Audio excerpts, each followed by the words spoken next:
Wabarakatuh. Perkenalkan, nama saya Melana Karin dari kelas 12 IPS 2. Di sini saya akan membacakan materi tentang struktur keuangan dan perkembangan desa. Struktur keuangan desa berasal dari bahasa Sanskerta desa yang artinya tanah kelahiran atau tumpah darah. Menurut UU nomor 6 tahun 2014, desa adalah kesatuan masyarakat hukum yang memiliki batas wilayah yang berwenang untuk mengatur dan mengurus urusan pemerintah, kepentingan masyarakat, hak asal usul dan atau hak tradisional. 2. Menurut Sutarjo Kartohadikusuma, desa adalah suatu kesatuan hukum di mana bertempat tinggal suatu masyarakat yang berkuasa mengadakan pemerintahan sendiri. 3. Menurut Bin Karto, desa adalah pewujudan geografis yang ditimbulkan oleh unsur-unsur fisikografis, ekonomi, politik, kultural setempat dalam hubungan dan pengaruh timbal balik dengan daerah lain.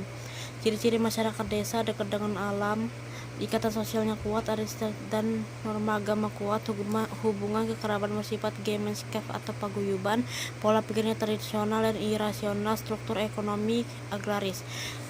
Klasifikasi desa menurut pengembangannya: 1. Desa swadaya, masih terasing dan tertutup, sangat bergantung pada alam, memegang teguh adat, mata pencaharian agraris, penduduk jarang sedikit, sarana hidup kurang sekali. 2. Desa swakarya, tidak terisolir tapi jauh dari kota, adat istiadat mulai longgar, perekonomian mulai kurang, infrastruktur memadai seperti pendidikan, jalur lalu lintas dan lain-lain, teknologi mulai digunakan. 3. Desa swasembada, terletak di sekitar kota, mata pencarian sangat beragam, infrastruktur lengkap dan maju, teknologi modernisasi, pembangunan, pendidikan, mobilitas rakyat tinggi. Potensi desa adalah segala sumber alami dan sumber manusia yang terdapat dan tersimpan di desa yang dapat dimanfaatkan bagi kelangsungan dan perkembangan desa. Potensi fisik desa: tanah, sawah, tegalan dan lain-lain.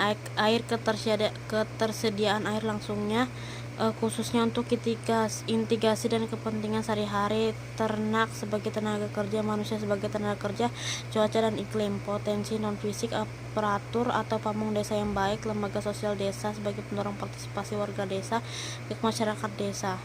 Pola permukiman penduduk desa: 1. Memusat atau nuclear village, yaitu pola pemukiman penduduk yang menggerombol atau memusat pada lokasi tertentu, sementara sawah ladang melingkunginya. 2. Menyebar atau open country village adalah pola permukiman penduduk yang menyebar atau tersebar tidak merata di berbagai tempat. 3. Memanjang atau land village adalah pola permukiman penduduk yang memanjang mengikuti pola atau fasilitas tertentu. Fungsi dan manfaat desa bagi kota adalah: 1. Sebagai sumber bahan pangan bagi kota. 2. Sebagai sumber bahan mentah atau raw material bagi kota. 3. Sebagai hinterland atau penyokong segala kebutuhan kota. 4. Sebagai asal sumber tenaga kerja bagi kota. 5. Sebagai mitra pembangunan kota. Sekian, terima kasih. Assalamualaikum warahmatullahi wabarakatuh.